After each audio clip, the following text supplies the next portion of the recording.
Mwireho neza mwese muteze amatwi BBC. None ni kuwa gatandatu tariki enye z'ukwezi kwa karindwi y'umwaka wa 2026. Uyu ni umwanya w'ikiganiro Imvo n'Imvano. Muri iki kiganiro cyacu turavuga kuri raporo y'ikigo cy'u Rwanda cy'ibarurisha mibare ivuga ko serivisi z'urwego rw'amahoteli n'amaresitora mu Rwanda zagabanutse ku kigero cya 16 mu gihembwe cya mbere cy'uyu mwaka wa 2026. Ni mu gihe u Rwanda ruharanira kuba igicumbi cy'inama imyidagaduro na siporo muri Afurika. U Rwanda rubarirwa ibyumba by'amahoteli bisaga ibihumbi 28 mu gihe intego ari ukugira byibura ibyumba ibihumbi 35. Bake mu banyamahoteli na resitora bemeye kuvugana na BBC bavuga ko ikibazo bakibonera ku ngorane zitandukanye zugarije ubukungu ku isi zigenda zituma abakeneraga serivisi zitandukanye z'amahoteli zirimo cyane cyane gucumbikamo, kuryama no kuhakorera inama bagenda bahindura umuvuno. Ese haba hari impungenge z'uko ibintu bikomeje uko bimeze amahoteli menshi mu Rwanda cyane cyane hanze ya Kigali yafunga imiryango? Abahanga mu by'ubukungu nabo babona ko gusubira inyuma mu gucuruza kw'amahoteli mu Rwanda gufitanye isano n'ibibazo bitandukanye byugarije ubukungu bw'isi, ariko kandi bakabona ko amahoteli mato yakomeje kugerageza kwigana imikorere n'ibiciro by'amahoteli manini. Ikiganiro cy'uyu munsi mwagiteguriwe kandi murakigezwaho na Yves Bucyana.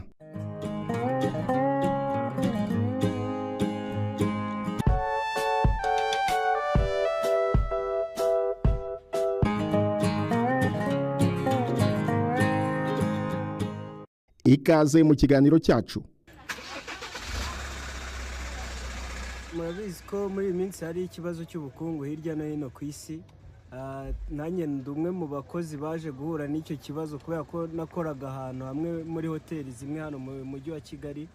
Patrick Havugimana ni umwe mu bahoze ari abakozi bimwe mu mahoteli mu mujyi wa Kigali mbere y'uko asezererwa mu igabanywa ry'abakozi bakoreraga iyi hoteli mu ntangiriro z'uyu mwaka.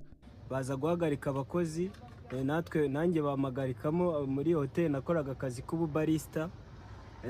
Bigeraho nyine baratugabanya tujya mu rugo. Mu rwego rwo gushakisha indi mirimo naje kubona akazi kandi k'ubushoferi. Ubu ni ko nkora kubera ko nyine aho kugira ngo umuntu yicare mu rugo umuntu ashakisha indi mirimo, ubu ndi gukora akazi k'ubushoferi. Gutakaza akazi si ubwoba buri mu bakozi b'amahoteli cyangwa se resitora gusa, ahubwo bwugarije n'amahoteli menshi cyane cyane aciriritse. Kubigaragarira amaso hamwe na hamwe usanga abakozi bacaracara nta bakiriya habe. Si benshi mu banyamahoteli cyangwa ababahagarariye bemeye kuvugana na BBC kuri icyo kibazo. Nitwa Padiri Hodari Jean Marie Vianney, undi muyobozi wa Kivu PCV Hotel iherereye mu karere ka Rubavu. Nibyo koko muri ibi bihe nta bantu benshi dufite, ntabo bagenda bagabanuka, ariko ntago ari umwihariko wacu gusa, ku buryo twavuga ngo twebwe dufite ikibazo cyihariye. Ni muri rusange niyo tugeze mu andi mahoteli bagenzi bacu bakoreramo turabibona, ariko biterwa n'ibintu bitandukanye. Ubu muhageze turi mu bihe by'icyorezo cya Ebola, abantu ntago bari kugenda cyane, ariko uretse n'ibyo murabizi n'ubukungu bw'isi bugenda busubira inyuma bitewe n'izi ntambara ziba hirya no hino. Abantu rero mu mitungo yabo nuko binjiza ugendo bagenda bagabanya kwitabira kujya mu mahoteli nk'uko byari bimeze mbere. Muheruka nko kwakira abantu benshi ryari, ubu bimeze bite ugereranyije wenda icyumweru cyangwa se ukwezi? Ndabishyira mu byiciro bibiri. Hari kwakira abantu baza barara muri hoteli, bacumbika muri hoteli, no kwakira abantu baje mu nama, kuko hoteli yakira abaje mu nama, dukoresha amasare, abaje mu birori, hakaba n'abaje gucumbika baryama. Ubwo rero abaryama bo kuba twakwakira hoteli kuzura, ndahamya ko muri uno mwaka ntabwo turageraho tuyuzuza neza ngo yuzuye ibyumba byose birarangiye.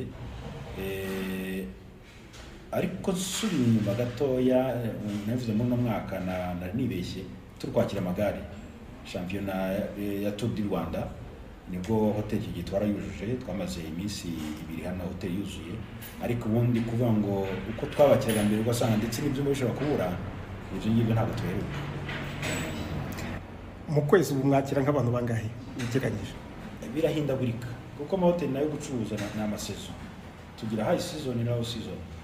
Rero nk'igice cya mbere cy'umwaka tuba twari kuri nka low season. Mu kwezi ushobora gusanga occupation y'ibyumba ari nka 20%, hari ushobora kuzamuka nka 40%, hari ushobora kumanuka bikaba n'10% muri low season. Rero ko tugeze mu gihe twita cya high season, turategereje ko turebe nda kibizatanga ko byakongera kuzamuka. Hari n'uwakwibaza ati hoteli uko igaragara ni hoteli bigaragara ko ishobora kuba ihenze, aho ntimwihanika nk'amahoteli wenda tuvuge akomeye y'i Kigali. Hoteli yacu ni inyenyeri 3, ntabwo ibiciro ntabwo bihanitse. Abatambuka urabona hoteli yacu ku muhanda, abayibonera inyuma bagira ubwoba ati hoteli irahenze uko bigenda kose, ariko nababwira ko naho ari mu mahoteli ahenze cyane muri mujyi wa Gisenyi. Ntabwo dushyira igiciro tugendeye ko hari andi mahoteli y'i Kigali, ubwo Kigali ni Kigali, hano turi Rubavu. Ntabwo rero ujya gushyira ibiciro ugendeye ku bandi ngo nanjye ndashaka kumera nk'abandi. Oya, ikigiye nuko dushyira ibiciro bikwiye. Ibiciro byacu biri hasi cyane, hasi rwose tugereranyije n'ahandi. Abaza hano nibo babizi, ibyo bararizi. None tugendeye kuri iyi raporo ya Minisiteri y'Imari n'Ubukungu n'Igenamigambi n'ikigo cya leta kibarurisha mibare kivuga ku gihombo cy'urwego rw'amahoteli n'amaresitora kigera kuri 16%. Mwebwe muvuga yuko ubu twavuga yuko hoteli yanyu iri mu gihombo nayo? Boreka nere gukoresha ijambo cyane igihombo, ahubwo navuga ko gusubira inyuma mu mikorere, mu gucuruza. Ariko ni ikibazo umuntu yarebye muri rusange, kuko urabizi ubukungu bw'isi bugendera hamwe. Iyo habaye ikibazo ahantu hamwe, buriya kigenda kigira ingaruka n'ahandi. Abakerarugendo bari mu bantu twakira, abona dutuye hano Gisenyi n'umugire w'ubukerarugendo, ni ahantu abantu baza baje kuruhuka, kandi si abanyarwanda gusa bahaza, n'abanyamahanga baraza. Ariko iyo habaye intambara nka ziriya ziba hirya no hino tutazi n'icyabiteye, abantu kugenda biragabanuka, kuko n'ubukungu bwabo buba bwagabanutse. Iki gihe bugabanutse rero, ahantu hambere bashyira ku ruhande ni hoteli. Ntawe uzajya muri hoteli atarakemura ibindi bibazo by'ibanze. Abo ni abakerarugendo baturuka hanze y'igihugu. No mu Rwanda natwe ingaruka ziba hirya hino no ku isi zitugeraho. Turafata urugero rworoheje, karibira kuko amahirwe turacyayibona, ariko igiciro cyayo iyo kizamutse nta muntu ushobora kuba afite ibyo akora wafata imodoka ngo avuye i Kigali ngaje kuruhuka, yakaribira yakoreshaga yikubye kabiri, kandi ndafite n'umuryango wo kwitaho n'ibindi. Ku isoko ibiciro iyo bizamuka, ibyo byose rero biragenda bigahurirana, bikagira ingaruka kuri ya mahoteli, kuko abayararamo ni abo bantu baturuka hirya no hino, nabo ubukungu bwabo bigize ikibazo, birumvikana natwe bitugeraho. Hari n'abavuga yuko ibibazo by'amahoteli bihera ku cyorezo cya COVID. Namwe niko bimeze? Nyuma yayo ntabwo kuri kavaringa byashobotse? Ababivuga batyo ntabwo bibeshya, kuko buriya COVID mu bintu yazanye ku isi ni ubundi buryo bushya bwo gutekereza no gukora, kuko ntawe uzi ko abantu bashobora gukorera mu rugo ngo bishoboke. Abantu bamaze amezi imyaka bari mu rugo, gutekereza kwabo kwarahindutse, n'uburyo bwo kudepansa amafaranga byarahindutse. Hari rero uburyo azigama akavuga ngo iki ngiki ndagikora gutya, cyangwa ndagikora kuri. Duhereye aho ngaho, narivuze ibyo gukora nk'inama mu rugo. Amahoteli menshi yakiraga inama zitandukanye, zaba ibigo bya leta, zaba imiryango itegamiye kuri leta, za ONG n'ibindi n'abandi bantu batandukanye. Ariko ubu ngubu umuntu arakoranya abantu online bagakora inama, bati bajya kuri hoteli batagiye kuryamamo mbere, bararyamaga bagakora inama, bakagaburirwa, amahoteli agacuruza akinjiza.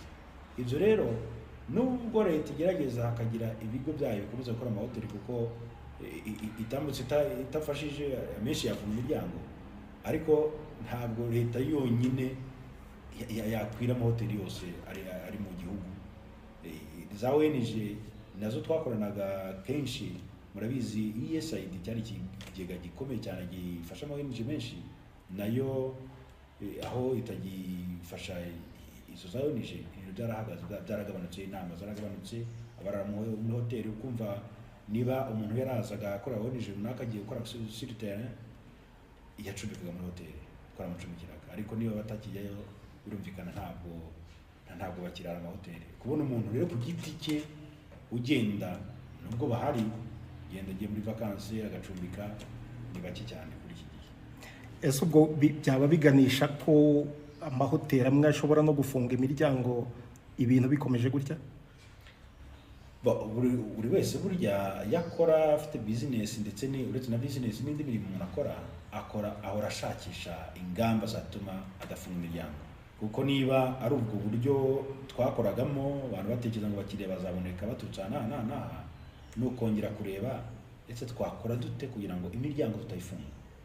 Ariko bikomeje abantu bagiye bareka kugenda bakavuga bati turaguma hamwe, ibyo byo ndatekereza ko bishobora no kubaho nabyo, bishobora no kubaho ko ari bayifunga, kuko none se ninde wazana abakiri bakuye he niba aho twabatekerezaga bataboneka. Ariko nje nkagira icyizere giteye gitya, ntabwo ibibazo biriho hirya no hino ku isi bizahoraho, hari igihe birangira, kandi n'amakuru tugenda twumva abantu basinyanye n'amasezerano y'amahoro za Iran na Amerika cyane ndi kuvuga ko niyo cyane no bisi bahungabanyije ubukungu, nabyo biratanga icyizere ko bishobora gutuma abantu noneho bongera gutangira gukora neza, abantu bongera bakagenda. Ikindi cya kabiri icyizere mfite nuko n'igihugu naricyo burya ntabwo kiba cyicaye gusa, abayobozi barakora, baratekereza uko ubukungu bwacu bugenda buzahora butera imbere bukaba bwiza, kandi nk'uko tubibona no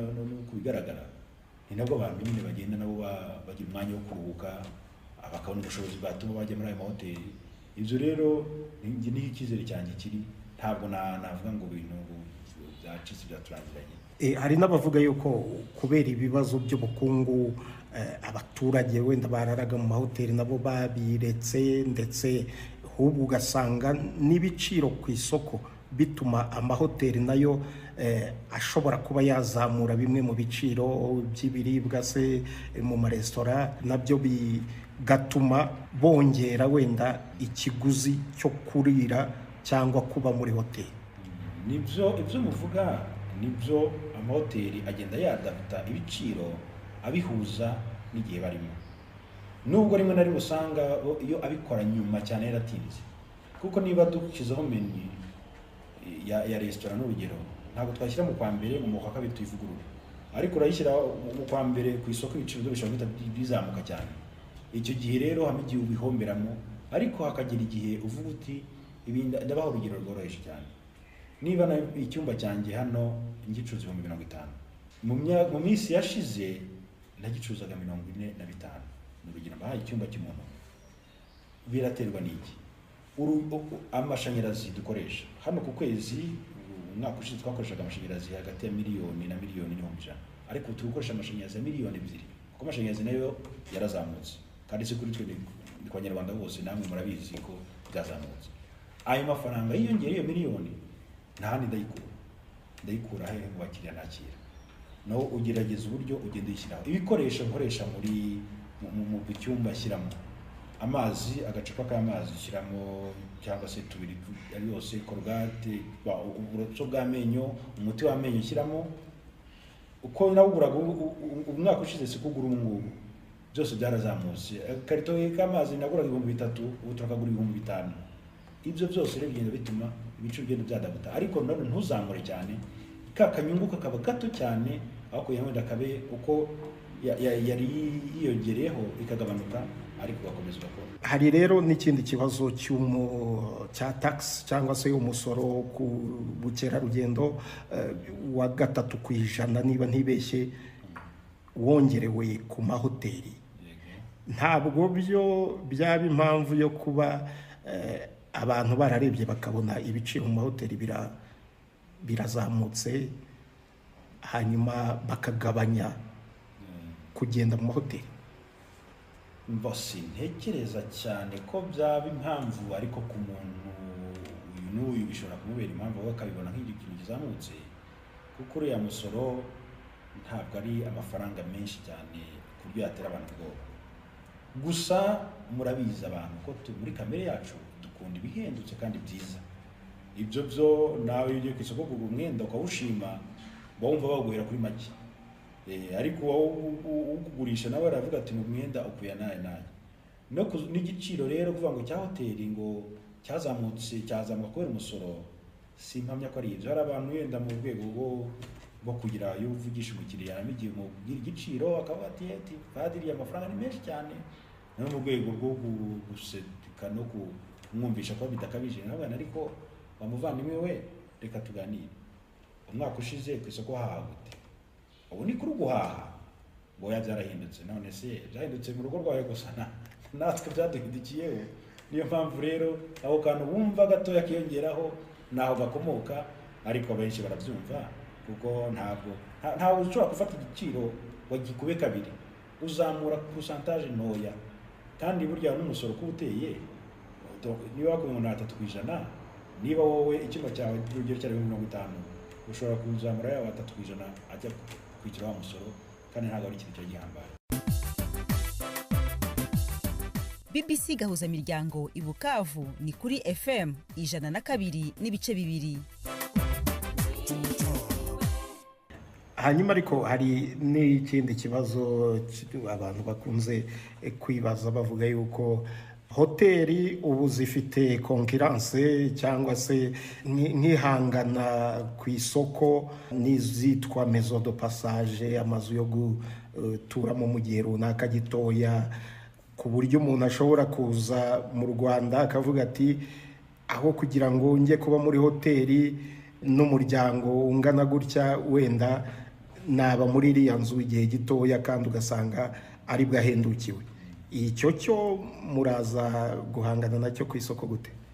Ibyo byo muvuga nibyo ama maison de passage, ama Airbnb, ama apartment arahari menshi, kandi koko abantu barayoboka.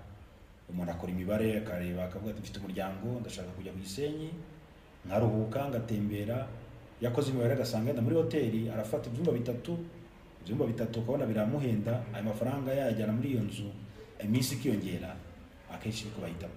Ariko hamwe umuntu abikubwira ukamubwira uti uko bigenda kose nubwo bibara gutyo, hari nawe hari ikintu utabara, kuko aho ngaho ugiye ntabwo bazakugaburira, ni wowe witekera. Mu gihe hoteli ufata icyumba ari muri funguro rya mu gitondo n'umuryango wawe mukarya mukamera neza. Ikindi, umutekano wawe ntabwo wizewe aho hantu. Ugize ikibazo, kuko abenshi ntabwo bakora ku buryo buri formel, do buryo buzwi. Abenshi bakora buryo buri informel bubuhishe, kuko nta misoro amenshi baba batanga. Nuvuga ngo ahantu abantu bajyayo nabo muri make bari muri risk, ariko ntibibuza kujyayo. Icyo kibazo rero nka tujya tunakiganiraho mu ihuriro ryacu ry'abanyamahoteli. Donc hari uburyo tuvuga tuti hari ikintu kitwugarije kandi kikwiye gufatirwa umurongo, ariko tukabiharira abayobozi mu nzego za leta, kuko burya nibo batanga umurongo w'uko ibintu bigenda bikorwa, kandi mpamya ko babirimo, kuko abantu nibura yaba batanga imisoro ibintu byakagenze neza. Kuko ikintu cyica burya business ni umuntu ukora rwihishwa agatwara clientele ko nta nicyo yinjiza muri isanduku ya leta, kugira ngo kizagaruke kigire n'icyo gifasha igihugu. Ibyo byo birahari, iyo concurrence irahari kandi iragaragara.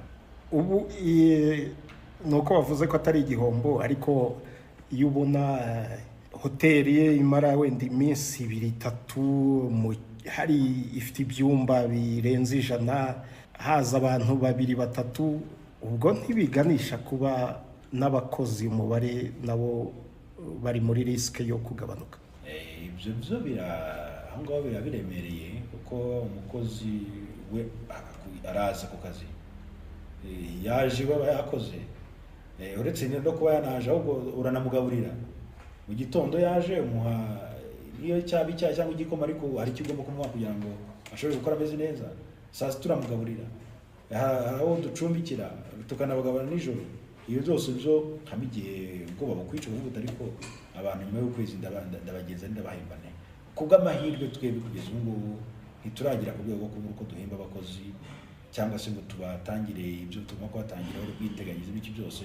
Ariko nk'uko bivuga biratera impungenge, ku buryo nuko nabwiye ko mfite icyizere kandi iyo cyizere cyane nizere ko ntabwo ndi nizere ko nibeshya naho bikomeje gutya byo amahoteli menshi yagabanya abakozi.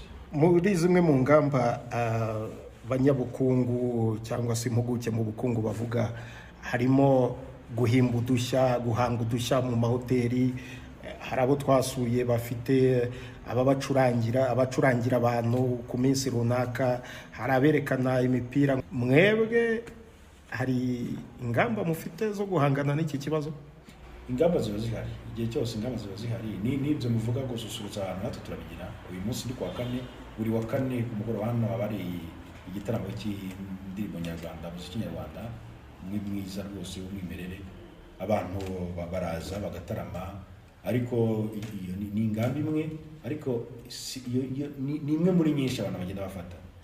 Ingamba za mbere dufata ni ugushaka uburyo tugabanya amadepanse. Ni ukuvuga ngo amafaranga asohoka tukageza kuyagabanya kugira ngo ayo makeya dushobore kuyakoresha neza. Ikindi cya kabiri ni ukomeza kumenyekanisha hoteli yacu, nibura n'abazi bayizi. Mu bantu 100 bayimenye ntihazabura 5 bayizamo. Ikindi ni ukomeza kureba nanone n'ibyo biciro dufite niba koko ntawe bishobora kubangamira, nubwo mpamya ko ibyacu ngeranyije n'indi mahoteli ntawe bibangamira. Ikindi no kunoza ya serivisi dutanga, buryo umuntu aza adakuruwe n'inyubako gusa, ahubwo akuruwe n'icyo na serivisi ahererwamo imbere. Ingamba zo ziba zihari nyinshi cyane, ariko nanone ingamba burya zifatwa bikurikije na nature ya business. Umuntu ufite akabari kuba yakorekana umupira yagira ate, birumvikana ko nuza business ye ni akabari gusa, ariko twebwe turahuza byose. Turahuza restaurant, tuza akabari, tuhuze no gucuruza amacumbi, kuko nanone ushobora gukuramo urusaku cyane tugasanga ahubwo noneho hari clientele wirukanye. Ibi byose no kumugenda bihuza. Ingamba zo ziba zihari nyinshi cyane. Uvuze ku ngamba yo kugabanya dépense bimwe mu bikorwa bya hoteli, wibaza yuko ishobora kugira akamaro ukurikije wenda ibyo intego muba mwihaye umwaka kundi? Birumvikana ni bya bindi mukuru w'igihugu ajya tubwira ngo kwizirika umukanda. Burya nta wizirika umukanda kubera ko ibihe biba bimeze neza cyane. Bimeze neza cyane, hari ukuntu intoboro wongera ukayongera, ariko nabyo ni zimwe mu ngamba umuntu afata mu bihe bidasanzwe. Reka mbyite bidasanzwe, ariko atari kuvuga ko ari ibintu byacitse. Nta cyacitse kugeza ubu ngubu, ntabwo biragera ku rwego rubi cyane. Ndabaha urugero rworoheje. Dufite aka gahanda gato cyane kinjira hano kuri hoteli. Nje muri aya mezi 6 ya mbere nashyizemo ko ngomba kubona agashyizemo pave, nakoze rigore zitwara amazi neza ku buryo umuntu ava muri kaburimbo akinjira ajya muri hoteli hameze neza, nta kibazo afite.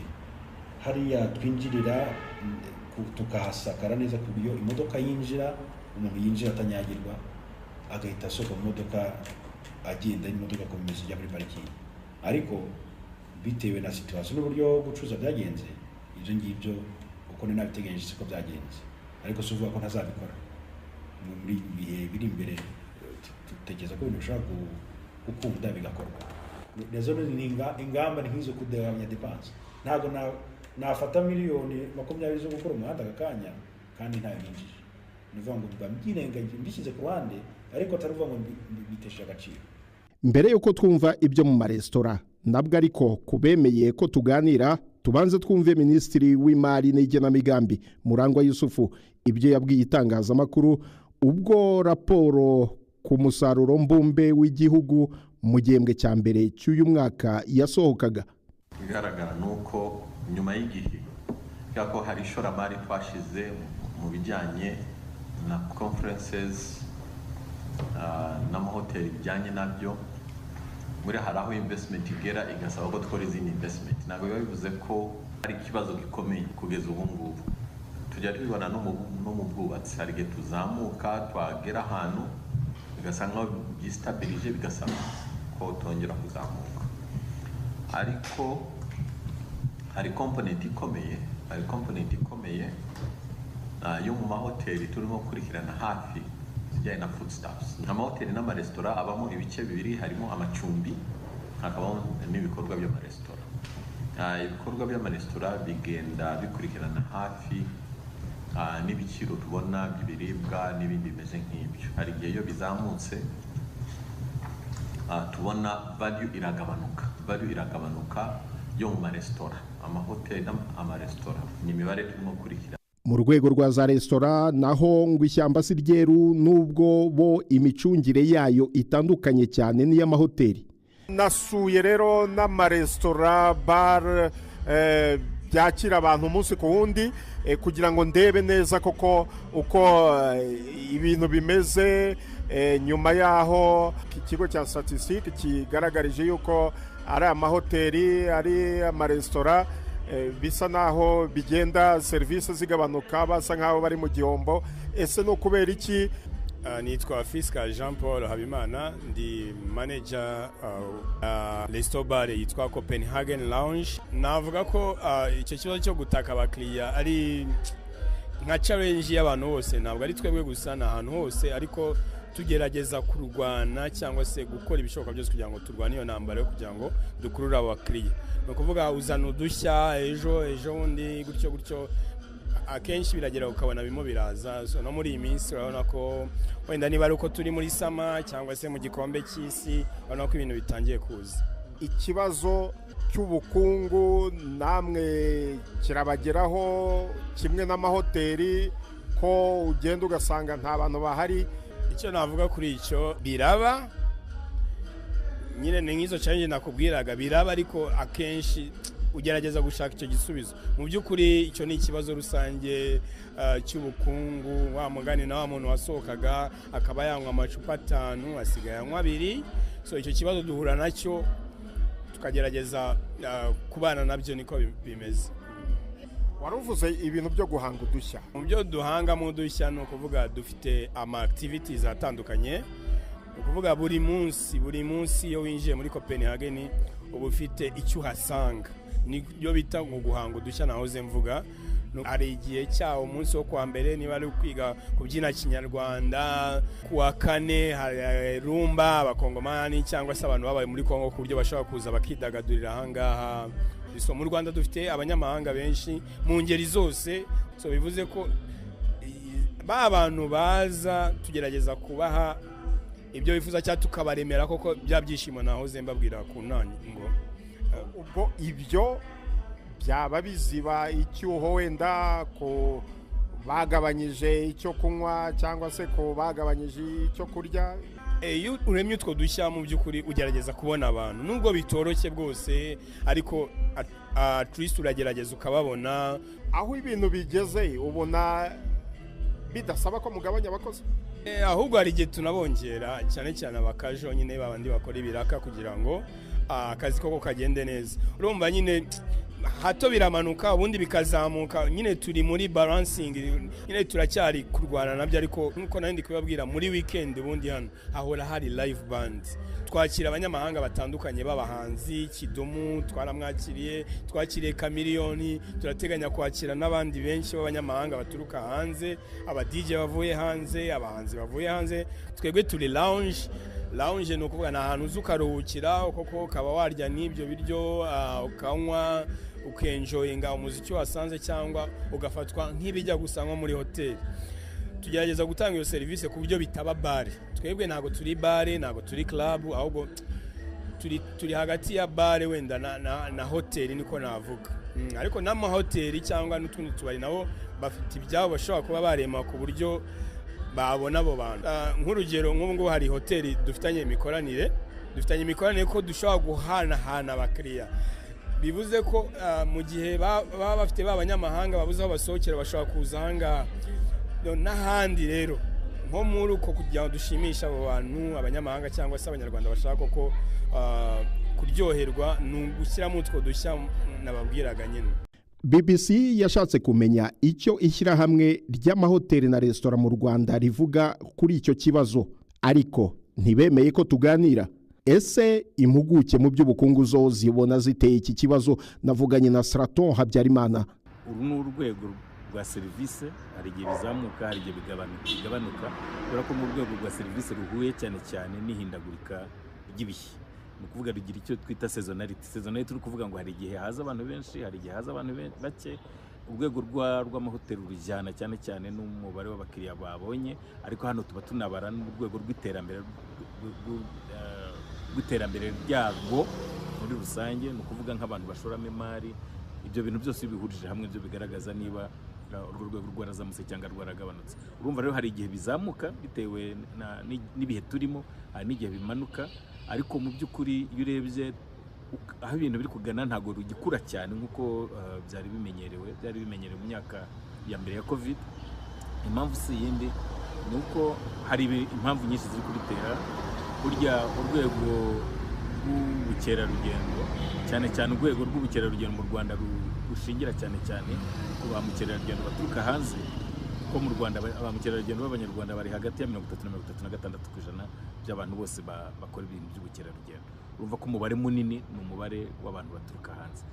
Iyo rero habayeho nk'ibibazo bituma ba mukerarugendo batabasha kuva hamwe bajya ahandi mu buryo busanzwe, cyangwa se mu buryo, iyo habaye nk'inzitizi nto cyane cyane, iyo habaye inzitizi y'ubukungu bitewe n'uko ubukungu buhagaze, hari igihe bashobora kwiyongera, hari igihe bashobora kugabanuka. Icyo ni kimwe. Ikindi ni uko burya ba mukerarugendo abenshi bo hanze nabo nari mvuze, abenshi baba baje mu Rwanda baje muri za gahunda zizwi. Mayisi ni ukuvuga baje mu nama, baje muri ya mikino mujye ubona, baje mbese mu bintu za gahunda zizwi cyane cyane, nyinshi ziba zatunganyijwe n'abafatanyabikorwa batandukanye. Abaza kudusura mu rwego rwo kwitemberera no kwiruhukira nabo ntabwo barava benshi cyane. Urwo rwego rero narwo wibuke ko biterwa n'ibikorwa biba byateganyijwe mu gihe runaka. Akenshi rero mu mpera z'umwaka usanga ibikorwa bidakunze guteganywa ari byinshi, kubera ko abantu baba bari guteganya ibindi bintu bagiye gukora, cyane cyane bijyanye no kwiruhukira, gusoza umwaka aho bakora, no guteganya ibiruhuko cyane cyane bijyanye na Noheli. Ibyo byose bigira uruhare mu kuba iyo raporo yaragaragaje ko imibare yahindutse. Ariko nk'uko nari ndimo mbivuga, trend turi kubona nuko kuva covid yabaho ntabwo turasubira ku rwego rw'umuvuduko w'imikurire y'urwo rwego rw'amahoteli n'ubukerarugendo mu Rwanda. Nkeka yuko bizagenda biza gahoro gahoro. Hari impungenge zo yuko amwe mu mahoteli tuza kubona afunga cyangwa agurishwa? Amakuru agenda duha ko amahoteli amwe ari kugurishwa byo burya amahoteli yose ntabwo akora kimwe. Wenda icyo navuga ni uko biterwa hoteli n'ahiri, ariko biterwa na hoteli nuko icunzwe. Tugenda tubona ibibazo bimwe na bimwe mu mahoteli bishobora gutuma hoteli zimwe na zimwe zishobora kudakora neza nk'uko izindi zikora. Icya mbere ni uko mu by'ukuri hari imitekerereze y'uko hoteli zose zubatswe zigomba gutegereza abamukerarugendo baturutse hanze. Hari ubukerarugendo bwo mu Rwanda, ariko ifashe nka hoteli isanzwe iciriritse mu rwego mu nyenyeri ya mbere n'iya kabiri ya gatatu, ukavuga uti ngiye gushyiraho amafaranga, tuvuge urugero, icyumba ngiye kugica amadolari 100, uzi ubushobozi bwo guhahabwa abanyarwanda. Ubwo ni ukuvuga ngo mu by'ukuri icyo ushatse kubwira abanyarwanda ni ukuvuga ngo yego mfite hoteli, yego iraciriritse, ariko mwebwe abanyarwanda ntabwo mbashaka, ntegereje ko hazaza umuntu uturutse hanze ufite ubushobozi bwo guhaha burenze ubw'abanyarwanda dusangamo. Kubera ko abanyarwanda bashobora kwishyura ku ijoro rimwe amadolari 100 kandi bakabikora bishimye, ntabwo mpamya ko ari benshi cyane. Kuba rero amahoteli yose atekereza ari muri urwo rwego rw'imitekerereze, nabyo bituma hari amahoteli akora nabi. Ntabwo ari gusa kandi ku majoro turaramo, harimo na za serivisi zindi. Ugasanga resitora niba ari ibiryo bagombaga kugurisha nko ku bihumbi 5-7, barahanitse bashyize kuri 30-50, birengagije bya bindi nakubwiraga n'iby'ubushobozi bwo guhabwa umunyarwanda. Ni ukuvuga ngo hazaza abanyarwanda bake babishoboye, abandi bazajya ahandi nyine bahahuye n'ubushobozi bwabo, ubundi haze n'aba mukerarugendo baza bakoze gahunda ifatika, bakoze na budget, bateganyije mbese gutanga amafaranga no kuyasohora mu gihe runaka, atari igihe nacyo gihoraho, kubera ko ari umuntu uzaza akamara igihe kirekire, nabwo byazagira bikamurambira. Ni ukuvuga ngo ikibazo gihe mbona twabanje kujya tuvuga ikibazo cya serivisi wenda itanoze, ariko bimwe biragenda bikemuka. Serivisi ubu biragenda yiyongera, igenda agira ku rwego hafi mpuzamahanga, ariko haracyari ikibazo cy'ibyo twita gushyiraho ibice pricing iracyakorwa mu cyuka, umuntu wese akigana undi, ntarebe n'aho aherereye, ntarebe. Burya isoko rigira ibice byinshi, icyo twita market segments. Market segment ni nko kuvuga uti yewe ndibanda kuri, nanga kuvuga amazina wenda, ariko ufashe amahoteli nk'ari yari muri pariki y'Ibirunga. Abantu bashaka niba abantu bafite ubushobozi bwo kuza kuraramo, n'abantu bazwi, n'abantu bakeya ku isi. Wowe ukabona hoteli nk'iyo ifashe amafaranga iciye abo bantu, nawe ukavuga uti bariya niba bacariya reka nanjye nce nk'aya ngaya.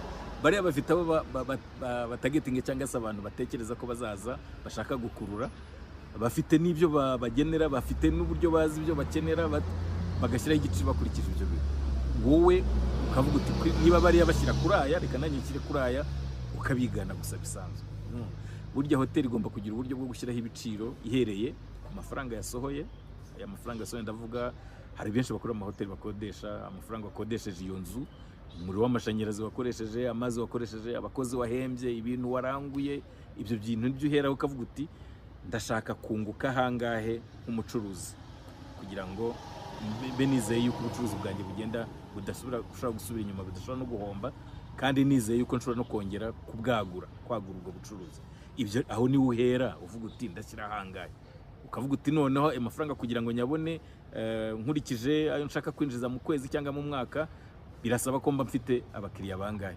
Wabona umubare w'abakiriya ukavuga uti no, niba ari umubare ari ubwo bushobozi mfite, niba hoteli yanjye ijyamo abakiriya 50 ku ijoro rimwe, reka umukiriya ashyire kuri ayo. Ariko kwicara ukavuga uti ngo abandi bamwe barashyira ku $100, 200, reka nanjye nshyire ku icyo gihe ubikoze uba wibagiwe ya market segment abenshi batibandaho, kandi ariyo wenda yakabashije kuba yakwinjiriza amafaranga. Urabona ko za hoteli zabigerageje zitaye kuri icyo kibazo cyo kuvuga ngo ni bande dushaka gukurura, ni igihe gice cy'isoko, ikihe gice cy'isoko dushaka gukurura. Amahoteli nureba neza yose urasanga akora neza, ariko iyo uvuze ngo ndabikora ndatanga byose hanyuma kiri igiciro hejuru, ayo mahoteli akora gutyo akenshi nta bakiriya afite, birirwa bicaye bicaye mu jisho.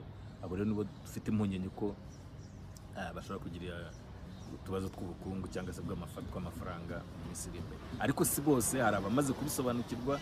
Burya gucunga amahoteli ni ubuhanga mu bundi.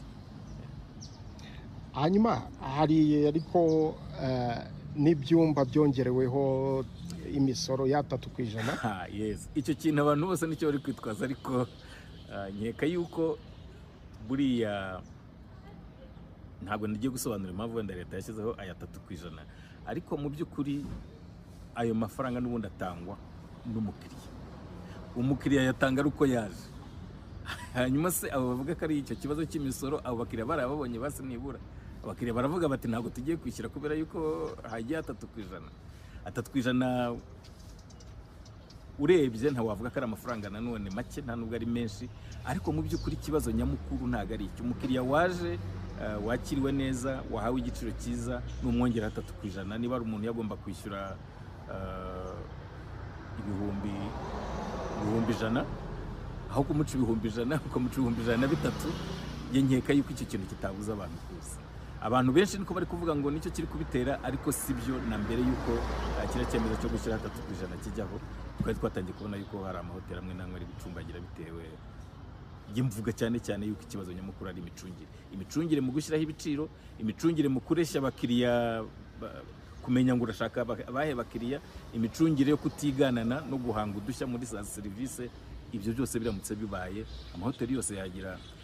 Narindi nkubwira yuko ba mukerarugendo bo mu Rwanda usanga nk'abantu bo baturutse mu Rwanda ari hagati ya 30 na 36%, akenshi usanga ari hafi 30%.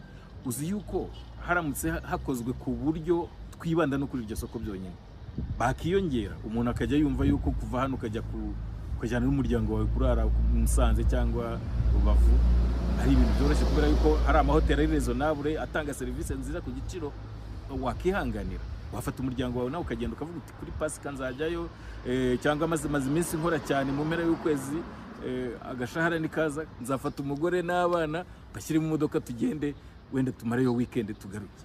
Ariko igihe cyose bikimeze gutyo, wajya yute, wagenda ukarya iki, wagenda ukabaho. Hari ikibazo naho kiri nyamukuru, je niko mbibona, ni mu mboni zanjye, ariko nkeka yuko n'abakora amahoteli bagombye kubitekerezaho bazasanga mu by'ukuri ibyo ndi kuvuga byinshi ari ukuri. Hari n'ababona yuko hari concurrence y'ama maison de passage BNB, umuntu areservisha ari hanze akaza ari kumwe n'umuryango agasanga kuba muri iyo nzu ari byo byoroshye kurenza kujya kuba muri hoteli. Yego, ibyo birajyana na bya navugaga byo kunoza no guhanga udushya mu bijyanye n'imicungire y'amahoteli. Nibyo koko hari ubushakashatsi bwagaragaje yuko ayo mapartoma za BNB usanga zo occupancy rate, donc kuvuga moyenne cyangwa se impuzandengo y'abantu bararamo mu ijoro iri hagati ya 74 na 45. Birakwereka nyine ko mu by'ukuri ibyo abantu bakeneye nibyo basanga hari. Umuntu ashobora kuba akeneye izo za BNB mu by'ukuri urebye impamvu usanga nk'igiciro gisa naho cyangwa zikunzwe kurusha kujya mu mahoteli asanzwe, ni uko ushobora kwifata nk'umuryango mukagenda muri benshi. Iyo ugiye muri hoteli buri muntu yishyura icyumba, mu gihe hariya mufata block, mufata inzu mukayibamo uko musanzwe. Iyo usanze igiciro izo za BNB zikiraho amafaranga cyangwa izo za apartoma zindi zikiraho amafaranga ukagereranya n'amafaranga umuntu yakishyura kuri hoteli na buri serivisi yindi, amafaranga ajya hejuru cyane kuri za hoteli. Nicyo nakubwiraga rero, hoteli zibaye zitekereza neza zabona ko abo bantu bari kuzicura abakiriya bakibanda ku kuvuga ngo ni gute twakora nk'ibyo bakora ku giciro cyenda kwegera ibyo bakora, ku buryo abantu aho kugira ngo bagende bagana hariya baza batugana. Hari ikibazo cya flexibilité, hari ikibazo nko par exemple umuntu, hari hoteli nkeya nzi mu Rwanda ushobora kugenda ukavuga uti ngiye nkeneye serivisi zo kwitekera, zirahari, izo hoteli zirahari. Ariko uzareba izo hoteli zifite izo facility zo kuvuga ngo uraza witekera ibyo ushaka, uryama aho ushaka, urumva izo hoteli zakoze ako kantu zirahari, zirababona abakiriya, ariko si izindi kuki zitabitekereza ngo zivuge ngo wenda ibi bintu by'abantu basigaye bashaka. Aho umuntu kumva ngo wazanye meni, usanga wenda icyayi ari bugifatire ku mafaranga 100,000 ingahe ntazi, kandi wenda yari kukitekera akoresheje amazi asanzwe n'ibikoresho yizaniye cyangwa se wamuguriye ndetse wamushyiriye hariya. Kuki utatekereza yuko niba biguhenze kugira abakozi n'ibikoresho byo gutegura ibyo bintu ukabimushyikiriza, utabimushyirira hariya wa mukozi ukabura mukize, ni igiciro kigabanutse. Ni ukuvuga ngo ugize ubushobozi bwo kugabanya amafaranga uca umukiriya, kubera ko hari umukozi wagomba gukoresha utari bubikore kubera ko umukiriya yabyikoreye. Umukiriya icyo azaza gukenera ni ugufura amashuka ye, ukamwereka dore imashini ngiri yagenda, dore uko bayikoresha, ukashyiraho note, akaza akifurira amashuka ukamwereka n'aho ayanika. Wa mukozi wafuraga ya mashuka wagira gate ukabura mukize, ugasigara ucungana nuko abantu bafite umutekano batagira icyo babura kindi bari bukenere bakakibura, ukababa hafi mu bijyanye na communication. Ibyo byose bituma abantu bumva nyine bagana ahantu babona biboroheye kandi bitabahenze kurusha kujya mu mahoteli. Ibyo byo kuko nibyo, kandi bimwe biragenda byaguka mu Rwanda by the way, muri no myaka yashize ndabona bigenda byiyongera. Ni ukuvuga ngo uko bigenda byiyongera abantu bagana aho ngaho, ndiko na mahoteli ari kugenda bura abakiriya. None ubwo ikibazo tugishakire ku banyamahoteli badafite innovation, badafite kurebana nuko ahandi bimeze, bacungiye kuri za serivisi z'inama nazo zitakiba nyinshi cyane. Njye nkeka amahoteli agaragaza guhanga udushya, gutanga serivisi nziza, kumenyekanisha neza izo serivisi no guca amafaranga ari raisonnable, ayo mahoteli rwose nta kibazo afite, sibyo? Ariko ya mahoteli yinangiye ngo tugiye kujya kuri uriya rwego rwo hejuru, duca amafaranga ku rwego rwo hejuru kandi twicarire dutegereze umukiriya nashaka azaze cyangwa ntazaze, ayo mahoteli ntabwo ndi kubona ejo hanyu. Ni ukuvuga ngo nk'uko hose hagenda hazamo buryo kuri iki gihe udakoze ibintu byo guhanga udushya no gutekereza, ube creative, ube agile, tujya tuvuga mu ndimi z'amahanga, utabashije kwicara ngo utekereze ikintu wakora kijyanye cyane cyane no gusubiza ibyo umukiriya wawe yifuza ibyo gutekerezaho, ku maximizing experience. Ni ukuvuga ngo gutuma umukiriya ava iwawe yishimye anezerewe kurenzaho. Experience rero ijana na serivisi nziza, na produit nziza wamuhaye, ibiryo wamuhaye n'iki byose, kandi ku giciro cyiza, ariko ukamuha n'utundi tuntu tumunezeza. Urumva utwo tuntu tumuneza tubashobora kuba utuntu tworoshye, gucana umuriro hariya amahoteli, uzajya gufata hoteli isanzwe ujye gucana umuriro, kugira ngo yote, ariko uzaba ari muri BNB wavugaga azawucana, nashaka yote, nashaka azakinira agapira mu rugo imbere, ntazaza gukinira agapira muri hoteli yawe, azatumiza abantu b'inshuti baze bakina igisoro banywa inzoga, ariko ntazabikora muri chambre ya hoteli yawe. Hari nk'amaresitora, nabonye amaresitora n'amahoteli amwe namwe arabikora, abafite imipira hariya kwerekana imipira, afite abanyamuziki bacuranga imiziki buri munsi. Utwo nitwo ibyo nibyo ndi kwita guhanga udushya, ntago bikigezweho gufata hoteli ukumva ko ari amortier n'amatafari birunze hariya bisize irangi ryiza, ubundi bifite abantu b'abazamu n'abakozi bambaye amakoti na za karavate, ngo wumve ko bihagije kugira ngo uce amafaranga ushaka. Umukiriya icyo akeneye ni experience, ariko kugira ngo iyo experience uyumve ubashe no kuyica amafaranga, kuyibyaza amafaranga n'umusaruro, nuko ubanza kwisobanukirwa, ukishyira mu nkweto z'umukiriya, none ukamenya icyo umukiriya ashaka, ukamenya ibimushimisha, wamara kumenya ibimushimisha ugakora ibishoboka byose kugira ngo bigereho kandi ku giciro cyiza. Nabibutsaga ko iki kiganiro cy'imvo n'imvano mu gikurikira kuri FM Igoma ni Bukavu muri Repubulika ya Demokarasi ya Kongo, kuri Kisoro FM muri Uganda, kuri Facebook ya BBC Gahuza no kuri internet kuri bbcgahuza.com.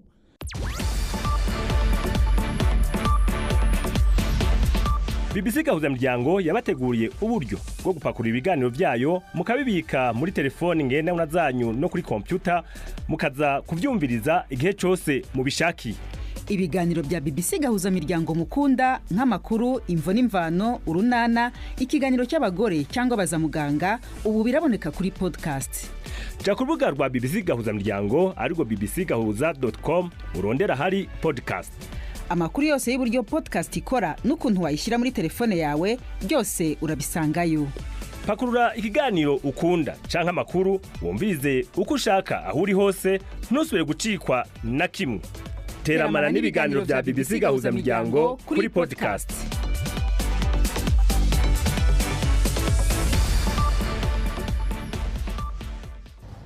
Abanyamahoteli baranavuga yuko bajyaga bakira inama, kandi nanone bakabijyanisha na politike y'u Rwanda yo kuba nka kapitali y'inama, habu y'imikino. Turabibona haza imikino itandukanye mpuzamahanga ikazana abantu benshi.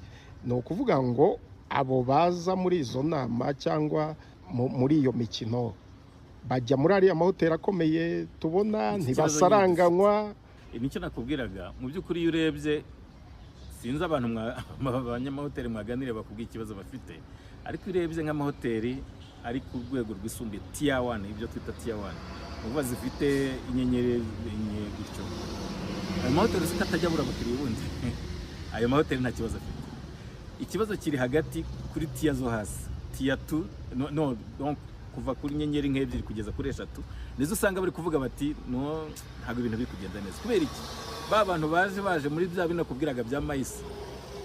Wibuke ko leta y'u Rwanda gahunda ifite niyo kuzana abantu binjiza menshi, bake beza bari hejuru ariko binjiza menshi agaragara.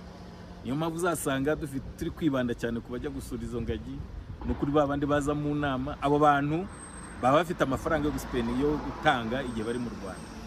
Abo bantu baba bashobora kujya muri ya mahoteli twarimo tuvuga yo ku rwego rwa tier 1. Ayo mahoteli rero usanga kenshi aba mu by'ukuri nta kibazo afite. Usanga occupancy rate yazo 65% kuzamura, sibyo? Mu gihandi ari kurwana kuri 30. Hari hoteli ushobora kumara icyumweru nta muntu uraza no kubaza niba icyumba kigura ngahe. Urumva?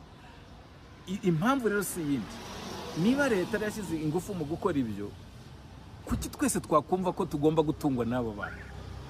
Kuki udatekereza wa muturage uba iwacu za Nyabimata uzakenera kuza kwivuza i Kigali naho karara mu hoteli akagira serivisi nziza za hoteli agashobora kuba yazigeraho? Kuki tutareba indi market segment? Ibyo natangiye mbivuga kare, kuki tudashaka market segment itari iyo ngiyo?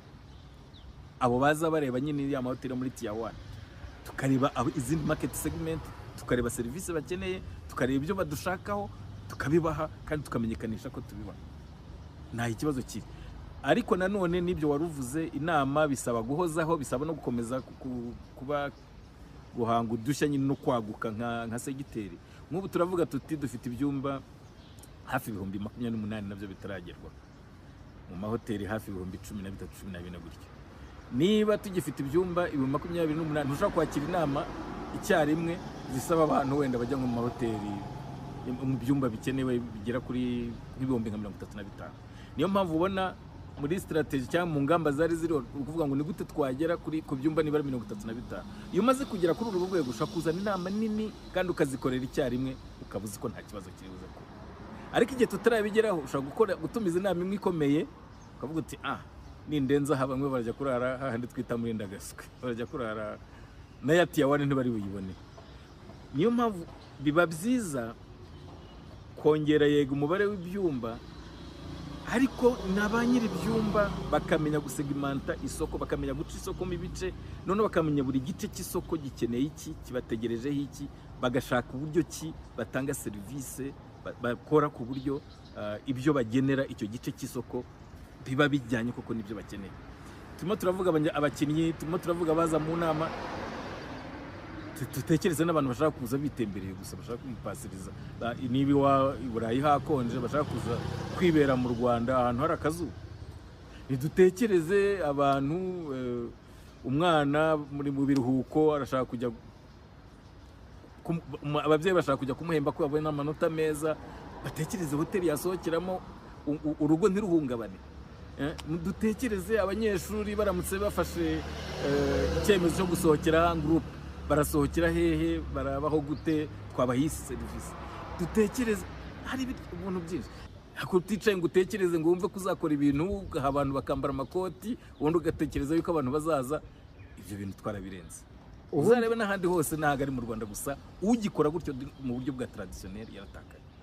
Ubundi target y'ibyumba mu Rwanda ubu intego iri hari ni kugeza ku 35, ariko tunabirengeje ntacyo bitwaye mu gihe ibihari biri gukoreshwa neza. Ariko bizakoreshwa neza gute? Ibiciro, service yo mvuze service nziza ntago ari ukuza guseka cyane. Twaravuga ngo service nziza nuko umuntu akwakirana nayo munganye gusekera. No, service nziza nuko ubundi hoteli icuruza icyo bita experience. Experience ni cya kintu nzataha nkajya kubwira abo nasize mu rugo byagenze neza kubera iki? Ibyo nibuka nibi nawe ukajya wibuka ukati cyagiye twari hariya twagize igihe cyiza, twagize ibihe byiza. Icyo gihe ibyo bintu nibyo bituma nawe urangira abandi. Burya cyane cyane ubucuruzi mu mahoteli, iyo umuntu agiye abwira abandi, byagaragaye ko umuntu wanyuzwe ashobora kubwira abantu 10-12, ariko umuntu utanyuzwe ashobora kubwira abantu 40-45 urumva 60 barenga. Ni ukuvuga ngo ya serivisi nziza wa muntu wanyuzwe wagize experience koko yibuka no mu myaka 10-12 iri imbere, ni ukurangira abandi nabo baza bagira ya experience. Ni kugenda wagura amasoko, niko ibyumba bya bigenda byuzura. Tuza amahoteli rwose, hari hoteli nzu ubu turi mu kwezi kwa gatandatu imaze kugira ibyumba byose byuzuye kugeza mu kwezi kwa 11 kurangira. Kubera iki? Kubera ibyo bintu bayatekereje. Ubu iyi kwijana yagabanutse, turayibara ko ari amahoteli yo mu mujyi, ko ari amahoteli yo mu byaro, ni combination ya byose. Iyo ni ibari impuzandengo, ni ukuvuga ngo ni amahoteli yose. Ariko usanga impact nini yabafite ikibazo kwa n'abahoteli urebye ugereranyije mu mujyi no mu cyaro. Nyeka yo mu cyaro ari yafitiye ibibazo kurusha ayo mu mujyi, cyane cyane ayo mu cyaro nyine ategereje ko bazaza abantu baturutse hanze, baturutse muri Amerika, baturutse i Burayi. Ayo mahoteli ari mu cyaro ategereje abo bantu azakomeza akore nabi. Ariko amahoteli ari mu cyaro nashaka ko abanyarwanda bayasura bakagira ya experience navugaga, ayo mahoteli azacuruza n'abanyarwanda bishime batangire basohoka. Ubu abanyamahoteli wowe nk'umuntu ufite ubunararibonye mu bukungu, impuguke mu bukungu, wabagiriye inama? Niyo nama nakomeje kuvuga. Hoteli ni business, ariko ni business itandukanye. Njya mbivuga no mu mabanki. Service itandukanye ni ukuvuga ngo iki? Service ucuruza relation, service ni ukuvuga imibanire y'abantu, service ucuruza ibyiyumvo by'abantu, uburyo biyumva igihe wabakiriye. Iyo service bigoye. Umukiriya agomba kwiyumva neza, agataha anyuzwe kandi akishyura make ashoboka kuri we. urumva mu kuvuga ngo ugomba guhuza ibyo ushaka n'ibyo umukiriya wawe ashaka, ariko ugafata umwanya wo kwiga isoko. Icyo kibazo turagifite mu Rwanda. Umuntu araza agatereka hoteli hariya, nta soko yize, namaze no kuyihatereka nta mbaraga ashoyemo, nta mafaranga na make ashoyemo kwiga ngo ni bande nshaka kuzana, barashaka iki, nta mafaranga ushyizemo kuvuga ngo abansuye bo batekereza iki kuri serivisi nabahaye, nizihe nama bangira. Ugasanga ababikora ni bake, n'ababikora ntabwo bita kuri ibyo abakiriya babagiriye. Serivisi y'imari, donc serivisi yari yose kwanza igendera ku cyo umukiriya ashaka. Bacuruza benefits ni ukuvuga ngo ninza nkarari wawe nungutse iki, apana atari ukuvuga ngo naraye mu gitanda wenda gifite amashuka meza y'umweru. No, ndashaka kuvuga ni iki nungutse mu kurari wawe. Nabonye ibiryo byiza, nitaweho neza, hari ahantu hari ibintu wanyeretse ntari nsanzwe nzi, hari ibisubizo nari mfite ku bijyanye no kugenda. Ushobora kugenda ukajya, tuvuge nk'urugero rwose kugira ngo abantu bumve ibyo gushaka kuvuga, ugasanga hoteli iri nko ku Kibuye, iragiye rwose hoteli yegereza amazi, ukayegereza amazi, ariko uzi ko umuntu uzaza kuri ari wawe akenshi azaba aje ashaka gutembera ku Kibuye, ugategereza ko babasore aribo baza kwishakira isoko, babasore batwara ubwato ku Kibuye, kugira ngo wa muntu bamuvane hano wenda aje ahari yagombaga kujya handi guhura n'abandi bagenzi be, cyangwa kugira kuki udashyiraho iyo serivisi igakorwa neza kinyamwuga, ko babana babikora nyine nk'abana bishakira imibereho. Wowe ubikoze kinyamwuga byagutwara iki? Ngira hoteli uzi ku Kibuye zifata iyo serivisi yo kuvuga ngo urashaka kuva hano, urashaka kujya mu yindi hoteli guhura n'abandi bagenzi bawe, dufite ubwato hano, reka turebe ukuntu twakugezayo. Cyangwa se ushobora kuba uri hano urara ku Kibuye, tuzi yuko wenda uri bujye mu nama ku karere, niba uri ku mazi hariya nta na moto uri bubone, kuva hariya ujye ku karere urahava n'iki? Kuki ntawe utekereza ati basi reka tukugeze muri gare tugutware n'imodokari yacu? Kuki nta muntu kuki utekereza ibintu nk'ibi? Hano za Muhazi, ukaba Muhazi ifite ahantu heza, ariko umuhanda ni mubi kuhagera, abantu bose ntibatunze imodoka. Ntuvuge uti fushyizeho gahunda, ushaka kuzadusura saa 11:15 hari imodoka izayiparitse aha n'aha, muzajye muzi imodoka izagiye habageza. Abashaka gutaha badusuye saa 11 nimugoroba, hari imodoka izajya bavana hano bageze kuri kaburimbo aho muri Mutegera. Kuki nta muntu utekereza nk'iki? Donc icyo mvuga rero cya experience nicyo, abantu nibatekereze mu buryo bwagutse, bare outside the box, niko tujya tuvuga mu ndimi z'amahanga, babive mu gasanduku bifungiranyemo mu mitekerereze, batekereze ibirenze. Abantu batekereza ibyo birenze rero bariho nta kibazo bamaze, nta kibazo bafite, hoteli zabo zimaze zirakora neza. Reka rero mushimire cyane Bwana Straton Habyarimana, impuguke mu by'ubukungu, ari nawe udusoreje ikiganiro. Mbashimire kandi n'abandi bemeye gutanga ibitekerezo byabo muri iki kiganiro. Namwe abaduteze amatwi ndabashimiye cyane. Gendi Yves Bucyana, mukomeze mugire weekend nziza.